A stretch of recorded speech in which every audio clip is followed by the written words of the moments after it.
Selain Jokowi, ini 4 tokoh yang dideklarasikan sebagai Capres 2024. Ada relawan ngaku didesak Tuhan.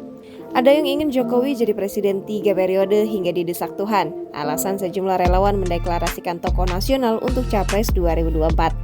Selain Jokowi, nama-nama beken seperti Prabowo hingga Anies dan Ganjar dideklarasikan sebagai Capres 2024. Pemilihan Pilpres masih menunggu 3 tahun lagi.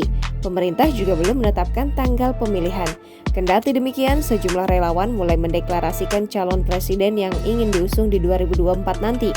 Awalnya, dukungan relawan yang cukup mencuri perhatian yakni deklarasi kepada Gubernur Jawa Tengah Ganjar Pranowo. Waktu berlalu, relawan lain mendukung Gubernur DKI Jakarta Anies Baswedan hingga Menteri Pertahanan Prabowo Subianto menjadi Capres 2024. Terbaru, kini muncul deklarasi dukungan mengusung Menteri Koordinator Bidang Kemaritiman dan Investasi Luhut Binsar Panjaitan.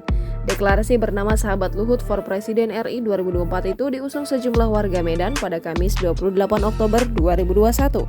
Ketua Sahabat Luhut for Presiden RI 2024, Tony Togatorop menyebut deklarasi itu sebagai bentuk dukungan masyarakat terhadap Menko Marves itu. Ia menilai sosok Luhutlah yang cocok untuk meneruskan kepemimpinan Joko Widodo. Meskipun deklarasi dukungan ini belum diketahui oleh Luhut, relawan tetap berharap Menko Marves mau berpartisipasi dalam ajang Pilpres mendatang. Jangan lupa subscribe, share, komen, dan like ya!